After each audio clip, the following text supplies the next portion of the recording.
Good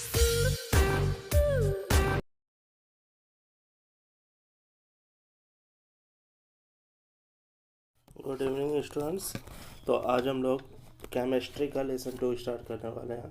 alright, चलिए देखिए, हमारा जो लेसन 2 है उस चैप्टर का नाम है अम्ल, भस्म और लवण। अम्ल किसे कहते हैं, भस्म किसे कहते हैं और लवण किसे कहते हैं, और इसके गुणों को, इन्हीं चीज़ों को इस चैप्टर में बेसिकली जानना है आप लोगों को। ऑलराइट स्टूडेंट्स, अब ध्यान देंगे सभी। पहला बात, इसे हम लोग इंग्लिश में क्या कहते हैं थोड़ा उसे देख लेंगे। जो अम्ल है वो एसिड कहलाता है। क्या कहलाता है स्टूडेंट्स? Acid, ACID। नेक्स्ट जो भस्म है वो बेस कहलाता है, और जो हमारा लवण है उसे सॉल्ट बोलते हैं, SALT, साल्ट। ऑलराइट, अब देखते जाइए पहला सवाल क्या है। देखिए, हमारा पहला जो क्वेश्चन है वो है अम्ल और भस्म की पुरानी परिभाषा क्या है। एक इसका ओल्ड डेफिनेशन है, एक न्यू डेफिनेशन है। तो हम लोग पहले ओल्ड डेफिनेशन देखेंगे। तो ध्यान दीजिए, बताया गया है कि अम्ल वह पदार्थ होता है जिसका जो जलीय विलयन है वह स्वाद में खट्टा होता है। और जो भी चीज़ जिसका भी जलीय विलयन मतलब जलीय रूप वह स्वाद में खट्टा हो उसे हम लोग अम्ल बोलते हैं। इसका एक सबसे इम्पॉर्टेंट गुण यह होता है कि यह जब भी धातु से अभिक्रिया करता है तो हाइड्रोजन गैस मुक्त करता है। तो अम्ल के बारे में दो बात याद रखनी है, इसका जलीय विलयन स्वाद में खट्टा होता है और यह धातु से अभिक्रिया कर हाइड्रोजन गैस मुक्त करती है। अब देखेंगे भस्म को, जिसे बेस बोलते हैं, तो इसमें ठीक उल्टा होता है। वहाँ देखिए, वहाँ जो है स्वाद खट्टा होता है और यहाँ पर स्वाद जो है कड़वा होता है। कड़वा नहीं, बीटर, ठीक है, इसे बीटर कहते हैं। कड़वा, जैसे करेले का स्वाद होता है उसे हम लोग कड़वा कहते हैं, जबकि जो नींबू का स्वाद होता है वो हमारा खट्टा होता है। ऑलराइट, अब देखेंगे भस्म वह पदार्थ है जिसका जलीय विलयन स्वाद में कैसा हो स्टूडेंट्स, कड़वा हो, और यह अम्ल को उदासीन करके हमेशा लवण बनाता है। अम्ल को उदासीन करने का अर्थ है कि अम्ल का गुण को नष्ट करना। यहाँ उदासीन करने का मतलब क्या हुआ स्टूडेंट्स, गुण को नष्ट करना। चलिए, समझ में आ गया होगा। एक बार फिर इसे देख लेते हैं। अम्ल वैसा पदार्थ हुआ जिसका जलीय विलयन खट्टा होगा और यह धातु से जब भी अभिक्रिया करेगी तो हाइड्रोजन गैस मुक्त करेगी, जबकि भस्म वह पदार्थ होगा जिसका जलीय विलयन कड़वा होगा और यह अम्ल को जो है उदासीन कर देता है, और उदासीन करने के बाद लवण बनाता है यानी सॉल्ट बनाता है। उदासीन करने का मतलब अभी बताया गया, गुण नष्ट कर देना। चलिए, अभी जो अम्ल की वास्तविक परिभाषा दी जाती है वो हम लोग इससे देखेंगे। ये जो है अम्ल की अभी की परिभाषा है, या जो जनरल हम लोग लिखते हैं। ओल्ड डेफिनेशन पूछा जाए तो पीछे वाला बताना है, और आर्हेनियस के द्वारा, आर्हेनियस एक साइंटिस्ट का नाम था स्टूडेंट, उसके द्वारा जो परिभाषा दी गई है उस परिभाषा को अब जानना है। चलिए देखिए, तो इसमें बताया गया अम्ल वह पदार्थ होता है जो जब भी जल में घुलता है तो H+ आयन प्रदान करता है। H+ आयन का मतलब होता है हाइड्रोजन आयन। H हाइड्रोजन का सिंबल है, H+ आयन का मतलब हो गया हाइड्रोजन आयन।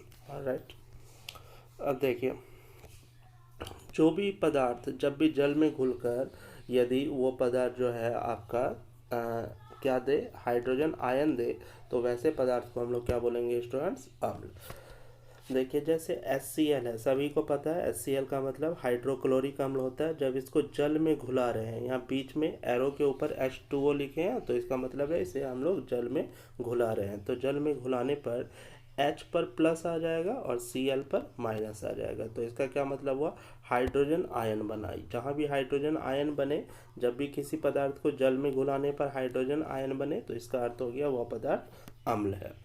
उसी तरीके से देखेंगे नाइट्रिक अम्ल। फार्मूला सभी स्टूडेंट्स को याद होने चाहिए अच्छे से। HNO3 आप लोगों को पहले भी याद होगा, HNO3 नाइट्रिक अम्ल का फार्मूला होता है। और जब आप इसे जल में घुलाते हैं तो देखिए H+ बनता है और NO3 पर माइनस, एक पर पॉजिटिव चार्ज होगा तो दूसरा पर श्योर है कि जो है नेगेटिव चार्ज होगा। नेक्स्ट देखिए H2SO4। H2SO4 is what? Sulphuric acid. जब सल्फ्यूरिक एसिड को जब हम लोग घुलाते हैं तो H प्लस बनेगा और SO4 पर 2 माइनस बनेगा। तो यहाँ देखिए थोड़ा सा यहाँ टेक्निकल बात है, H प्लस तो है लेकिन यहाँ H एक है या दो है? ध्यान दीजिए H2 है। H2 है का मतलब यहाँ पर जो है हाइड्रोजन दो है, लेकिन हम लोग H2 यहाँ नहीं लिखेंगे, आगे लगाना है 2। तो 2H प्लस दें, इसका अर्थ हुआ कि जो हमारा पॉजिटिव चार्ज है, पॉजिटिव चार्ज वो जो है डबल हुआ, क्योंकि 2 है तो 2H के लिए भी काम कर रहा है और प्लस के लिए भी काम कर रहा है। और क्या बचा यहाँ पर? SO4। SO4 पर जो है 2 माइनस हुआ। 2 माइनस होने का अर्थ है कि इस पर जो है चार्ज 2 माइनस होता है। तो यहाँ पर चार्ज 2 प्लस हुआ, क्योंकि 2 आगे है तो 2 प्लस से भी गुना है और S से भी गुना है, तो इसलिए यहाँ 2 प्लस चार्ज हुआ और यहाँ 2 माइनस चार्ज हुआ, अर्थात यह बैलेंस है। तो H2SO4 को इस तरीके से तोड़ना है। उसी तरीके से देखिए CS3COOH, ये काफ़ी इंपॉर्टेंट है। इसका नाम क्या है? एसिटिक अम्ल या एसिटिक एसिड।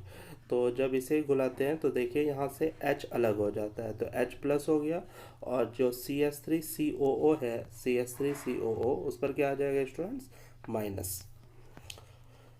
उसी तरीके से आप लोग देख सकते हैं एक दूसरा कार्बोनिक अम्ल, H2CO3 को हम लोग बोलेंगे कार्बोनिक अम्ल। फार्मूलाज भी आप लोग याद करेंगे। इसमें भी देखिए स्टूडेंट, जैसा अभी पीछे बताया गया H2SO4 वाले में, वैसा ही यहाँ भी हुआ है। H2 है तो इसीलिए H प्लस के आगे में क्या लगा देना है? 2। राइट, और CO3 पर 2 माइनस हो जाएगा, तो यहाँ टोटल 2 प्लस हुआ, क्योंकि 2 H के लिए भी है, 2 प्लस के लिए भी है, और यहाँ 2 माइनस, तो ये हमारा बैलेंस है। उसी तरीके से देखिए H3PO4, this is called phosphoric acid या फॉस्फोरिक अम्ल। इस फॉस्फोरिक अम्ल में देखेंगे H3 है, तो अब आप लोग समझ सकते हैं कैसे बनाना है इसे। 3H प्लस लिखेंगे, ठीक है, और यहाँ जो PO4 बचा उस पर क्या हो जाएगा स्टूडेंट्स? 3 माइनस। तो इस तरीके से ये हमारा बैलेंस है, PO4 पर 3 माइनस। ये हमारा डेफिनेशन था क्या चीज़ का? अम्ल का। तो अम्ल की परिभाषा आपने देखा कि कोई भी पदार्थ जो जब भी जल में घुले और कौन सा चीज़ दे?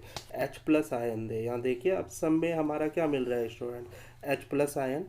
यदि सब में H प्लस आयन मिले तो वो जो है हमेशा अम्ल होगा। चलिए अब भस्म पर आते हैं। देखिए भस्म, जैसे इंग्लिश में हम लोग बेस बोलते हैं, भस्म वह पदार्थ है जो जल में घुलकर OH माइनस आयन प्रदान करता है। OH माइनस आयन का नाम हाइड्रोक्साइड आयन होता है। H प्लस का नाम हम लोग क्या बोलते हैं? Hydrogen ion. तो OH माइनस का नाम क्या होगा स्टूडेंट्स? Hydroxide ion. भस्म वह पदार्थ होगा जो जल में जब भी घुले तो OH माइनस दे, जैसे NaOH। इसका नाम मालूम है सभी को, यदि नाम मालूम ना हो तो आप लोग नीचे नाम भी मेंशन कर लेंगे। Na हमारा सोडियम होता है, OH हाइड्रोक्साइड, तो ये हो गया हमारा सोडियम हाइड्रोक्साइड। सोडियम हाइड्रोक्साइड को जब जल में घुलाया गया तो Na प्लस बनेगा, और यहाँ देखिए ये जो OH है उस पर क्या आ जाएगा स्टूडेंट्स? माइनस। जितना प्लस चार्ज उतना माइनस चार्ज। उसी तरीके से देखिए KOH, के होता है हमारा पोटेशियम, तो इसका नाम क्या हो गया? Potassium hydroxide. Potassium hydroxide. Potassium hydroxide को ब्रेक करेंगे तो जब जल में घुलाते हैं तो K प्लस और वही OH माइनस बन जाएगा। चलिए नेक्स्ट देखिए NH4OH। NH3 अमोनिया होता है, NH3 अमोनिया है, लेकिन जब NH4 लिखा आएगा तो इसको बोलेंगे हम लोग अमोनियम। इसे इसका नाम क्या हो जाएगा? Ammonium hydroxide. अमोनियम हाइड्रोक्साइड, ठीक है स्टूडेंट्स। NH4OH को जब हम लोग जल में घुलाते हैं तो देख सकते हैं NH4 पर प्लस चार्ज बन जाएगा। इसे जो है हम लोग अमोनियम आयन बोलेंगे, और OH माइनस का मतलब हो गया यहाँ हाइड्रोक्साइड आयन। नेक्स्ट देखिए उसी प्रकार से हमारा है CaOH का वोल्टो, this is calcium hydroxide. CaOH का वोल्टो आपको यदि याद हो तो इसी को हम लोग भखरा चूना भी बोलते हैं। चलिए तो इसमें Ca पर 2 प्लस हो जाएगा, Ca पर 2 प्लस, और यहाँ देखिए स्टूडेंट्स OH का वोल्ट 2 है, तो यहाँ भी 2OH पर माइनस आएगा। तो आप उसी तरीके से देख सकते हैं कि 2 माइनस चार्ज हुआ और यहाँ 2 प्लस चार्ज हुआ, यानी ये भी हमारा बैलेंस है। चलिए तो ये समझ में आ गया होगा। नेक्स्ट पर आते हैं हम लोग। नेक्स्ट क्वेश्चन है हमारा हाइड्रोनियम आयन क्या है। तो ध्यान देंगे स्टूडेंट, जब भी हम लोग अम्ल को जल में घुलाते हैं, ठीक है, अम्ल को जब भी जल में घुलाया जा रहा है तो वो हाइड्रोजन आयन प्रदान करता है। ऑलराइट, किंतु यह हाइड्रोजन आयन जल में हम कभी भी मुक्त अवस्था में नहीं रहता है। ठीक है, ये जब जल में हमेशा मुक्त अवस्था में नहीं रहेगा, बल्कि वो जल के साथ मिलकर एक नया प्रकार का आयन बनाता है, जिसका नाम हम लोग बोलते हैं हाइड्रोनियम आयन। तो इसका फॉर्मूला क्या होता है, ये काफ़ी बार ऑब्जेक्टिव क्वेश्चन में पूछा गया है, तो आप लोग ध्यान रखेंगे H3O+ is hydronium ions formula. ध्यान देंगे इसमें, फिर से देखिए कि जब भी अम्ल को हम लोग जल में घुलाए तो ठीक है, H+ आयन तो मिला, अभी आपने जाना, पीछे पढ़ा भी, अम्ल को जब भी जल में घुलाते हैं तो आर्हेनियस के अनुसार क्या मिलता है, H+ आयन। लेकिन जो H+ आयन मिला वो मुक्त अवस्था में नहीं रहता, वो किसी के जल के साथ मिल जाता है और मिलकर क्या बना लेगा, H3O+ आयन बनाता है, और इसी को हम लोग नाम देते हैं हाइड्रोनियम आयन। तो यहाँ पर आप देख सकते हैं, जैसे HCl हाइड्रोक्लोरिक अम्ल को जल में घुलाए तो H+ और Cl- बनता है, ये अभी आपने पढ़ा, किंतु ये H+ फिर इस जल के साथ मिलकर H3O+ आयन बना लेता है, which is called hydronium ion. चलिए इसे लिख लेंगे आप लोग। नेक्स्ट क्वेश्चन पर आइए, क्या अम्ल जल की अनुपस्थिति में अपना गुण प्रदर्शित कर सकता है। तो बेसिकली ये याद रखिए कि अम्ल का गुण तभी दिखाई देगा जब जल की उपस्थिति हो वहाँ पर, अर्थात यानी जल उपस्थित नहीं है तो अम्ल का जो गुण होता है वो अम्ल अपना गुण रिप्रेजेंट नहीं कर पाता है, शो नहीं कर पाता है। तो यही लिखा हुआ है, अम्ल के गुणों को दर्शाने के लिए किसकी उपस्थिति अनिवार्य होगी स्टूडेंट्स, जल की उपस्थिति। चलिए नेक्स्ट क्वेश्चन पर आते हैं हम लोग। नेक्स्ट है क्षार किसे कहते हैं। देखिए जनरल केस में जो है बच्चे क्षार और भस्म को एक ही समझ लेते हैं, तो थोड़ा सा ये लगभग है एक ही है, लेकिन थोड़ा सा टेक्निकल डिफरेंस है इसमें। पहला बात तो ये ध्यान रखेंगे, भस्म को हम लोग बेस बोलते हैं और जो क्षार होता है that is called alkali, ALKALI alkali. Alright students, ये जो अल्कली है इसे हम लोग क्या बोलेंगे, क्षार, और जो बेस है वो कहलाता है हमारा भस्म। तो देखेंगे क्षार क्या होता है, वैसा भस्म आप लोगों ने पढ़ा, जो भी जल में घुलकर OH- आयन दे वो हमारा कहलाता है भस्म। तो वैसा भस्म जो जल में विलय होता है, जो भी हमारा जो है क्षार, जो भी भस्म जल में विलय हो गया वो क्षार कहलाता है। मैक्सिमम आप बोल सकते हैं 99% जो क्षार है, जो भस्म है, वो जल में विलय होता है, इसीलिए वो क्षार है। मतलब मैक्सिमम बार जो भस्म हम लोग लेते हैं वो मैक्सिमम टाइम क्षार होता है। ऑलराइट, इसका अर्थ समझिए फिर से कि वैसा भस्म हो गया जो भी जल में विलय हो जाए उसे हम लोग क्षार बोलेंगे। और वही बात यहाँ भी लिखा, अधिकांश भस्म जो है जल में विलय होते हैं, अर्थात जल में घुल जाते हैं। अतः भस्म और क्षार को एक ही अर्थ में प्रयोग किया जा सकता है। जनरली हम लोग जब बात करें तो भस्म और क्षार एक ही सेंस में हम लोग बोल सकते हैं, लेकिन भस्म का मतलब होता है जो जल में घुलकर OH- आयन दे वो है हमारा भस्म, और जो जल में पूर्णतः घुल जाए वो है हमारा क्षार यानी अल्कली। तो अभी आप लोग जो भी भस्म पढ़ेंगे वो भस्म हमारा क्षार ही है, अर्थात आप अपने अभी जो है अभी 10th के लेवल में हम लोग भस्म और क्षार के लिए एक दूसरे का शब्द यूज कर सकते हैं। भस्म के लिए आप क्षार लिख सकते हैं, क्षार के लिए भस्म लिख सकते हैं, यानी दोनों का अर्थ अभी के लिए आप लोगों के लिए सेम है। चलिए नेक्स्ट क्वेश्चन पर आइए। नेक्स्ट है हमारा उदासीनीकरण अभिक्रिया क्या है। देखेंगे स्टूडेंट्स, ये सवाल आप लोगों ने पहले भी पढ़ा है, चैप्टर 1 में भी ये सवाल आप लोगों ने किया हुआ है। याद कीजिए कि जब भी अम्ल और भस्म अम्ल, अभी आपने देखा जो भी H+ आयन दे वो अम्ल है, और जो OH- आयन दे वो हमारा क्या है स्टूडेंट, भस्म है। तो जब भी अम्ल और भस्म आपस में अभिक्रिया कर दो चीज़ बनाते हैं, लवण और जल बनाते हैं, तो इसी अभिक्रिया को हम लोग नाम देंगे उदासीनीकरण अभिक्रिया। ऑलराइट, फिर से सुनेंगे। अम्ल और भस्म मिलकर क्या क्या बनना चाहिए, लवण और जल। इस अभिक्रिया का नाम हो जाएगा उदासीनीकरण अभिक्रिया। तो यहाँ पर आप देख सकते हैं जैसे HCl हमारा HCl अम्ल है, ये आपको पता होगा हाइड्रोक्लोरिक अम्ल। NaOH जिसमें भी OH आ जाए आप वो याद रखेंगे भस्म है, जिसमें भी OH यानी हाइड्रोक्साइड आ जाए तो ये हमारा भस्म है। ये दोनों जब मिल रहा है तो देखिए स्टूडेंट्स कि NaCl बन जाएगा, NaCl को ले लेगा तो ये हमारा लवण है। लवण ये जनरली जो घर में हम लोग नमक खाते हैं वही नमक का सूत्र है, सोडियम क्लोराइड बोला जाता है इसे। और यहाँ जो H2O है, OH और H मिलकर क्या बन जाएगा, H2O, जिसे हम लोग जल बोलते हैं। उसी तरीके से आप लोग और भी देख सकते हैं, H2SO4 सल्फ्यूरिक अम्ल हुआ, और KOH जो है हमारा, KOH जो है ये है हमारा पोटेशियम हाइड्रोक्साइड, ये भी हमारा भस्म है। तो जब ये दोनों मिलेगा तो KSO4 के लेगा तो बन जाएगा K2SO4 which is called potassium sulphate. K potassium हो गया, SO4 क्या हो गया, सल्फेट, और यहाँ पर जो है H2O निकल जाएगा, यानी ये हमारा लवण हो गया और ये हमारा जल हो गया। बोल सकते हैं इसमें भी कि अम्ल और जो है भस्म मिलकर लवण और जल बना रहा है, और इसे बैलेंस करने सभी को आता है, वो आप लोग अपने से करेंगे।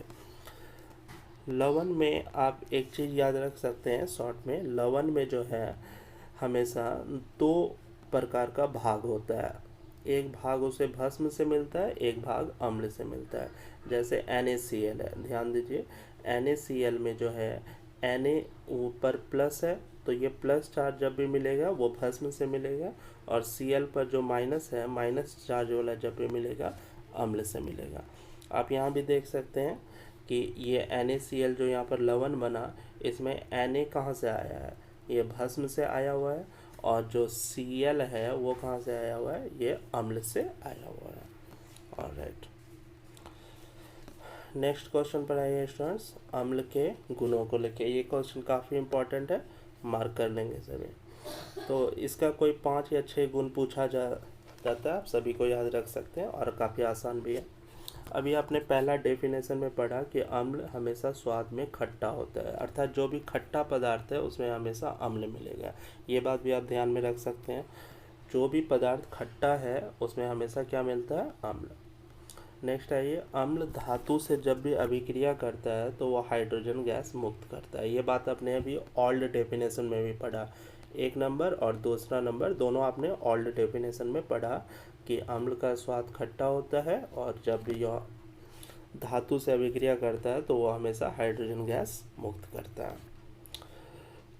अभी आपने तीसरा जो है उदासीनीकरण अभिक्रिया भी पढ़ा, और वही बात यहाँ है कि अम्ल जब भी भस्म से अभिक्रिया करेगा तो लवण और क्या बनाएगा स्टूडेंट्स, जल, और ये भी इसका एक गुण है। इसका जो pH मान है, यहाँ पर स्टूडेंट्स करेक्ट कर लेंगे, इसे pH लिखेंगे। इसका pH मान 7 से कम होता है, pH ऐसे लिखना है, P small H capital, pH मान 7 से कम होता है। अम्ल का pH मान जो है 7 से कम होता है। pH मान क्या है, इस पर आगे डिस्कशन किया जाएगा। नेक्स्ट देखिए, यह नीले रंग के जो है लिटमस पत्र, एक लिटमस पेपर होता है या फिर लिटमस पत्र बोलते हैं उसको, जो है यह लाल कर देता है। लिटमस पत्र एक प्रकार का पेपर होता है जिससे हम लोग ये चेक कर सकते हैं कोई पदार्थ अम्ल है या कोई पदार्थ भस्म है। तो अम्ल और भस्म की जांच के लिए जिस पत्र का उपयोग होता है उस पत्र को हम लोग क्या बोलेंगे, लिटमस पत्र। और याद रखेंगे अम्ल जो है नीले को लाल करता है, ये काफ़ी बार ऑब्जेक्टिव में पूछा गया है, इस पॉइंट को अच्छे से याद करेंगे। और लास्ट में देखिए, आर्हेनियस का सिद्धांत अभी आप लोगों ने पढ़ा कि जो यह है यह जल में घुलकर H+ आयन प्रदान करता है। जब भी हम लोग अम्ल को जल में घुलाते हैं तो वह H+ आयन प्रदान करता है। ये चीज़ अभी आपने किस में पढ़ा, आर्हेनियस का सिद्धांत में या आर्हेनियस का डेफिनेशन में। तो ये इतने सारे पॉइंट्स हैं, इसमें कोई 2 या 3 या 4 गुण भी पूछ सकता है, तो आप लोग सभी को याद कर लेंगे, कुछ भी आप लोग कोई भी पॉइंट्स इसमें लिख सकते हैं। चलिए नेक्स्ट क्वेश्चन पर आइए। नेक्स्ट है हमारा भस्म के गुणों को लिखिए, ये भी काफ़ी इंपॉर्टेंट है। तो अभी आपने देखा ओल्ड डेफिनेशन में कि भस्म जो है स्वाद में कैसा होता है, कड़वा होता है। दूसरा बात देखिए, भस्म जब भी जो है धातु से, जैसे अभी आपने देखा अम्ल जो है धातु से अभिक्रिया करता था तो हाइड्रोजन गैस देता था, लेकिन याद रखना है जो भस्म है ये जनरली सामान्यतः धातु से अभिक्रिया नहीं करता है। भस्म धातु से अभिक्रिया नहीं करता है। आगे देखिए, भस्म की अभिक्रिया अम्ल से होने पर क्या बनेगा स्टूडेंट्स, लवण और जल। वही बात है, अम्ल और भस्म मिलेगा तो लवण और जल, या भस्म और अम्ल मिलेगा तो लवण और जल। ये चीज़ आपने अभी उदासीनीकरण अभिक्रिया में पढ़ा है। नेक्स्ट है ये, आपने पीछे देखा अम्ल का जो पीएच मान है वो 7 से कम होता है, और इसका जो पीएच मान है वो क्या होगा स्टूडेंट, 7 से अधिक होगा। नेक्स्ट है ये, अम्ल में आपने देखा वह नीला को लाल कर रहा था, नीला लिटमस पत्र को लाल कर रहा था, यहाँ उल्टा होगा, यह क्या करेगा, लाल लिटमस पत्र को नीला करेगा।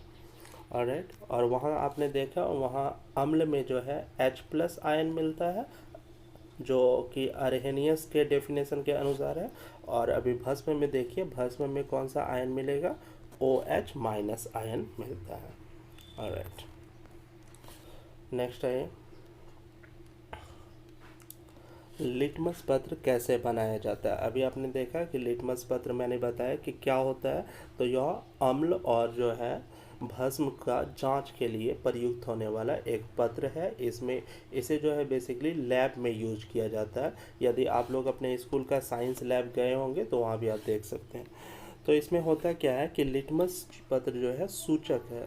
सूचक का अर्थ हुआ कि ये अपना जो है रंग बदल के या किसी प्रकार से सूचना देता है, या सूचना देकर ये बताता है कि कोई पदार्थ अम्ल है या कोई पदार्थ भस्म है।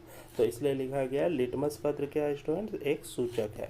ये एक प्रकार का एक पौधा होता है जिस पौधा का नाम, पौधा के वर्ग का नाम होता है थैलोफाइटा। तो ये थैलोफाइटा वर्ग का एक पौधा है लाइकेन, उस पौधे से लिटमस पत्र बनाया जाता है। फिर से समझिए, एक ग्रुप होता है पौधों का, उस ग्रुप का नाम है थैलोफाइटा, और उस ग्रुप में एक पौधा है जिसका नाम है लाइकेन। तो ये जो है लिटमस पत्र बनाया जाता है वो किस पौधे से बनाया जाता है, लाइकेन के पौधे से। और आप लोग ध्यान रखेंगे यह जो है अम्लीय विलयन में लाल रंग देगा, यानी अभी आपने देखा ना कि अम्ल में जो है, अम्ल जो है नीले को लाल करता है, यानी फाइनली अम्ल में कौन सा रंग मिलेगा, लाल रंग। और जब यह क्षारीय विलयन में जाएगा या भस्म में जाएगा, अभी आपने पढ़ा क्षार और भस्म लगभग सेम है, तो क्षारीय विलयन या जब भास्मिक विलयन में जाएगा तो वह जो है लाल को नीला कर देगा, यानी फाइनल रंग जो मिलने वाला है वो नीला मिलने वाला है। तो इसे थोड़ा यहाँ देख सकते हैं स्टूडेंट्स, ये देखिए यहाँ पर जो है जो पेपर आपको दिख रहा है, इस पेपर का नाम है लिटमस पेपर। इसमें छोटे छोटे पट्टी होती है, इस पट्टी को किसी भी विलयन में डुबोकर हम लोग चेक कर सकते हैं कि वो जो है अम्ल है या भस्म है। जैसे ये वाला हमारा लाल लिटमस पत्र है, इसे यदि अम्ल में डुबाएंगे तो वो लाल ही रहेगा, लेकिन यदि इसे भस्म में जो है डुबाएंगे तो इसका रंग बदल के नीला हो जाएगा।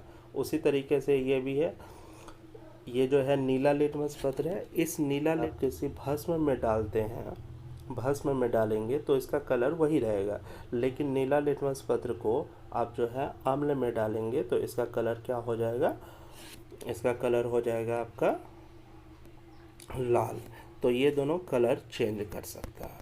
ऑलराइट, तो कलर से केवल हम लोग पहचान सकते हैं कि कौन सा पत्र लिटमस पत्र है। और आप लोग देख सकते हैं ये जो पौधा है, ये पौधा लाइकेन का पौधा है, लाइकेन प्लांट है ये, और इसी से जो है ये इस जो है लिटमस पत्र को बनाया जाता है। चलिए नेक्स्ट पर आते हैं स्टूडेंट्स। सूचक क्या है, सूचक को हम लोग इंडिकेटर बोलते हैं। तो कुछ रंजक जो होते हैं, ध्यान रखेंगे, रंजक का मतलब है कोई भी पदार्थ जिसमें रंग हो, जिस भी पदार्थ में रंग हो, ध्यान देंगे। सूचक क्या है? कुछ रंजक जो अम्लीय और क्षारीय माध्यम में अपना रंग परिवर्तित कर लेते हैं, उसे हम लोग क्या बोलेंगे? सूचक। जो भी चीज़, जो भी पदार्थ, जो भी पदार्थ अपना जो है ये बदल लेगा, मतलब जो भी रंजक जो है अम्लीय और क्षारीय माध्यम में अपना रंग बदल लेगा, वैसे पदार्थ को हम लोग क्या बोलेंगे स्टूडेंट्स? सूचक। ऑलराइट, चलिए नेक्स्ट है ये। नेक्स्ट हमारा क्वेश्चन है कुछ मुक्त सूचक के नाम लिखें। तो सूचक अभी आपने पढ़ा कि क्या होता है, कोई भी वैसा रंग या रंजक जिसे बोलते हैं जो अपना रंग परिवर्तित करके बताए कि अम्ल है या भस्म है, उसे हम लोग क्या बोलेंगे? सूचक बोलेंगे। तो अब आप देख सकते हैं, अब आप देख सकते हैं कि सूचक क्या होता है और सूचक का एग्जाम्पल क्या है। तो मुक्त सूचकों के नाम और अम्लीय और क्षारीय माध्यम में उसके रंग निम्न है। तो देख सकते हैं स्टूडेंट्स, पहले हम लोग जो है लिटमस पर आते हैं।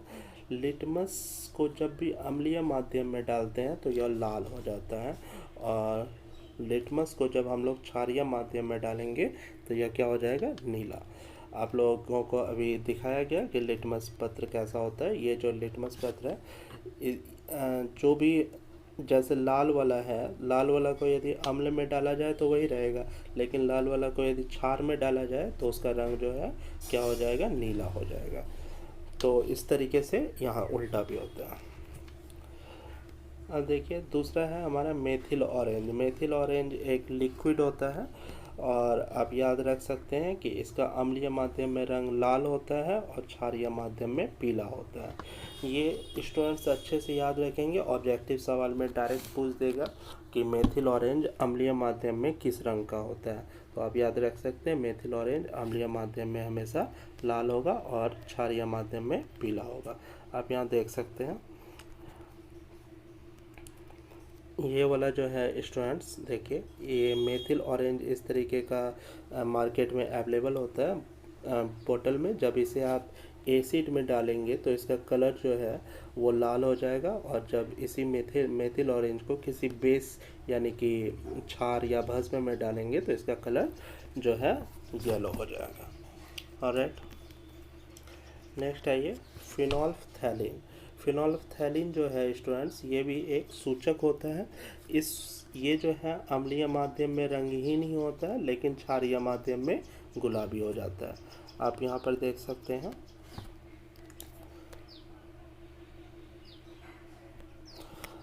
यहाँ देखिए स्टूडेंट्स, ये जो है हमारा फिनोल्फथैलीन है। ये फिनोल्फथैलीन जो है ये हमारा जब अम्लीय माध्यम लेंगे यानी एसिड मीडियम लेंगे तो यह रंगहीन होता है। देख रहे हैं बिल्कुल पारदर्शी है, ये एक पार्ट से दूसरे पार्ट देख सकते हैं। लेकिन जब इसको बेसिक में लेंगे यानी क्षार में लेंगे तो यह गुलाबी यानी पिंक हो जाएगा।